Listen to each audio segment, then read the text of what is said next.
Estamos de volta para essa segunda parte do tema medo. Estamos falando de síndrome de pânico. Eu estava falando agora há pouco que uma das primeiras coisas que nós precisamos falar com nós mesmos, nós conversamos muito, e nós chamamos de diálogo interno. Nós falamos cerca de 600 a 1000 palavras por dia. É um diálogo constante. E, infelizmente, muitas vezes esse diálogo fica inconsciente. A gente não percebe que a gente fala tanto com a gente mesmo. E quando esse falar é um falar negativo, e nós acreditamos no nosso próprio pensamento negativo, a gente tem medo.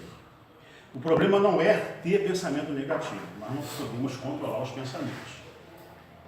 Aliás, se eu começar a tentar não ter pensamento negativo, eu vou ter medo de ter pensamento negativo. Eu posso pensar qualquer coisa. O que eu preciso fazer é escolher em quais pensamentos eu vou acreditar. É uma frase de René Descartes que ele dizia: eu não me fio dos meus próprios pensamentos. René Descartes é aquele filósofo que duvidava de tudo, duvidou até da própria existência e criou a célebre frase: penso, se eu estou pensando, se eu estou duvidando, logo eu existo. Então a gente não precisa ter medo do pensamento negativo. O que a gente precisa fazer é se alimentar de coisas positivas, de ideias positivas. Eu gosto muito de ler a palavra de Deus, os versículos que alimentam a minha alma com força, que alimentam a minha alma com coragem, que alimentam a minha alma com confiança, com crença, com esperança. Aqui no QG da Paz nós citamos constantemente: posso todas as coisas naquele que me fortalece.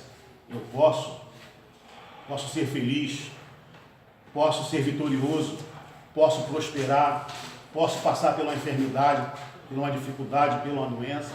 Eu estou preparado para a abundância, eu estou preparado para os tempos de crise, porque eu tenho aquele que me fortalece. Esse é um pensamento que eu gosto de repetir e sempre estar alimentando a minha mente com ele.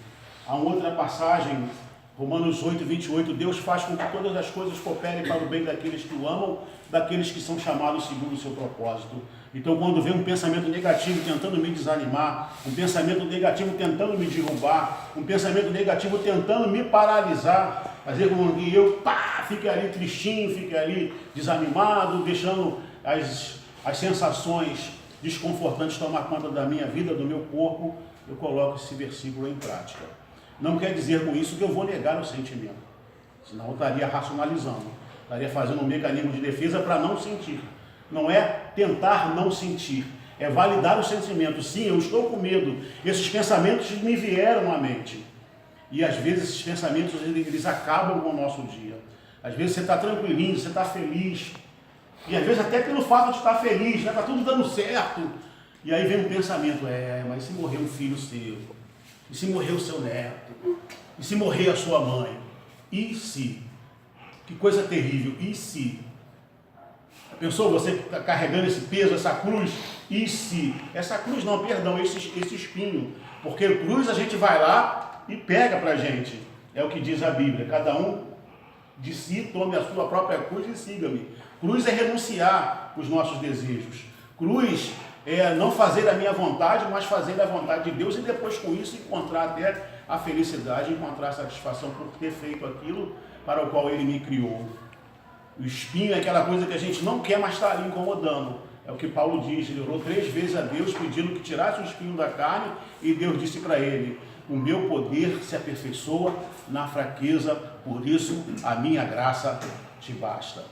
Então eu não tento negar o sentimento, eu valido, aquele espinho está ali, aquele medo que eu não queria que tivesse ali, aquele medo sem propósito, porque não há perigo real, é um perigo da minha cabeça, é um fantasma interno que está dizendo: e se teu neto morresse? O que tiver que ser, será. Eu só posso aproveitar o dia de hoje, só posso viver o dia de hoje, o dia de amanhã pertence a Deus.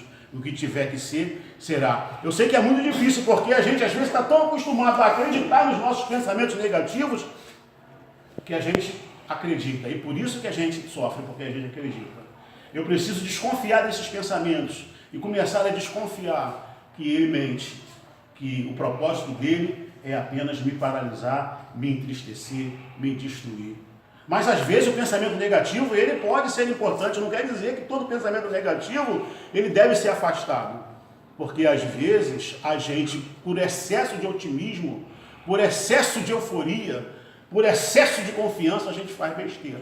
Eu preciso, antes de descartá-lo, avaliá-lo, se há algum sentido nessa vozinha, se há alguma razão, se há algum propósito, se há algum fundamento, se há algum dado de realidade. Se há, eu vou tentar resolver.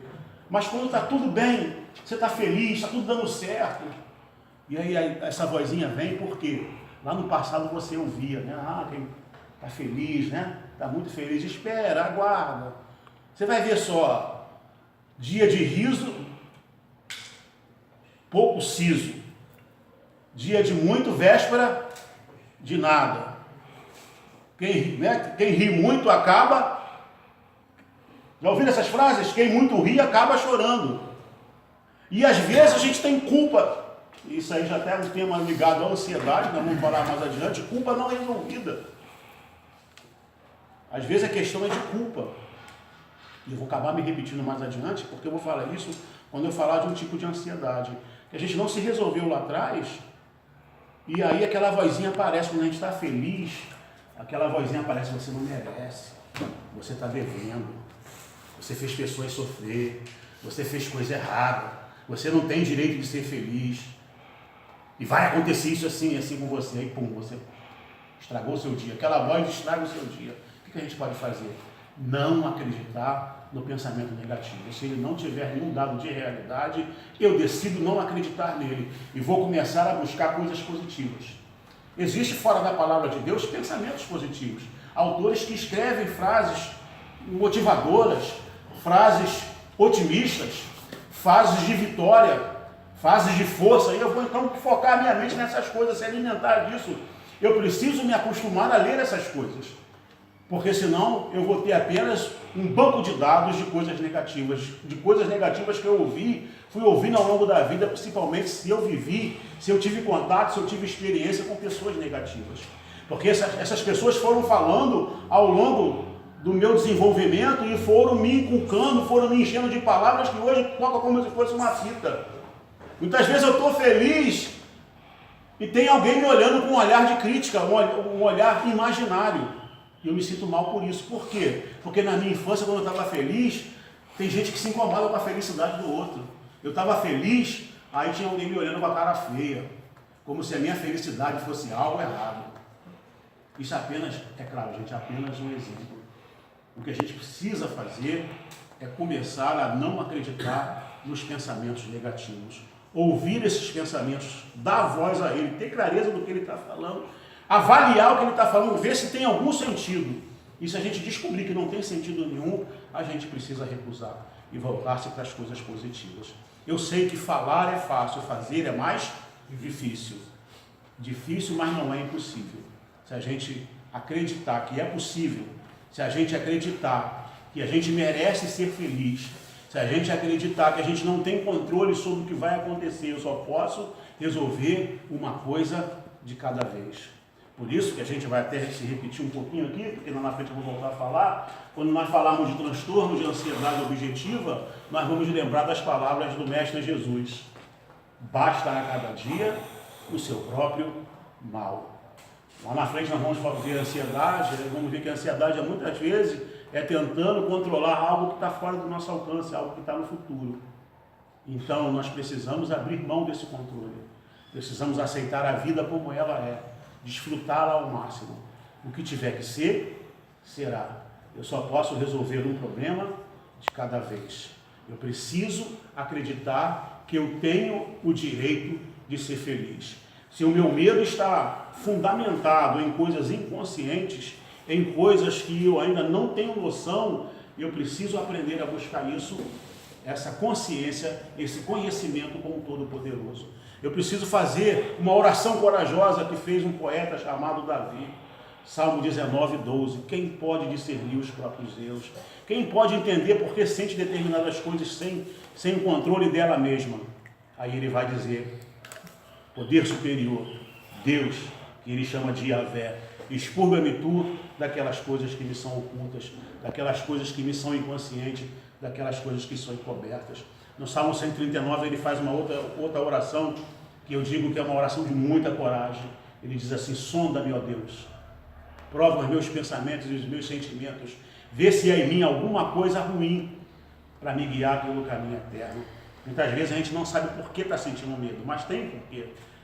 A não ser que seja um problema puramente neurológico, puramente hormonal, que isso também pode acontecer. Para isso a gente precisaria ir ao médico e fazer o exame clínico e ver se há descontrole hormonal, fazer uma ressonância magnética e ver se há alguma deformidade na nossa parte neurológica, na nossa parte cerebral. Mas tirando essas questões de fundo orgânico, de origem orgânica, o que nós temos é um fantasma dentro de nós, sempre nos apavorando.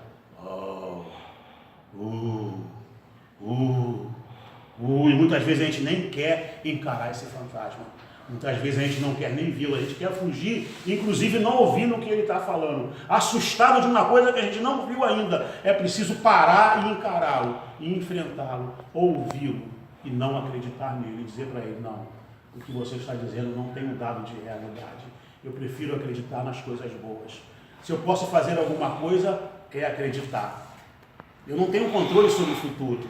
Eu não tenho controle sobre os fatos da vida. O que tiver que ser, será. Nesse momento que eu estou dando uma palestra para vocês, uma bala perdida pode me alcançar aqui e me matar. Um meteoro pode cair no Rio de Janeiro e acabar com a nossa vida. Pode surgir uma guerra atômica e cair uma bomba atômica aqui nesse momento. Tantas coisas podem acontecer. Eu não tenho controle sobre essas coisas. Eu só tenho controle sobre o que eu quero fazer. E eu quero escolher acreditar no melhor.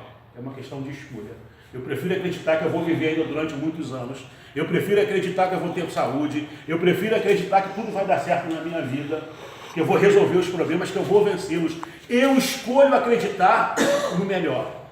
Se eu posso fazer alguma coisa, é escolher. Eu posso escolher acreditar nas coisas ruins ou escolher acreditar nas coisas boas. O que tiver que ser, será. Mas nesse momento eu optei escolher pelo melhor e viver bem, viver com tranquilidade. O futuro está em aberto. O futuro é uma fantasia. Se é uma fantasia, eu prefiro acreditar que tudo vai dar certo, que tudo vai acontecer de melhor para a minha vida, que eu vou vencer, que eu vou superar os problemas, que eu vou obter a paz de Deus, a paz interior, a paz com a minha família, que eu vou reconquistar as coisas perdidas. Eu opto, eu escolho acreditar no melhor. É uma questão de escolha.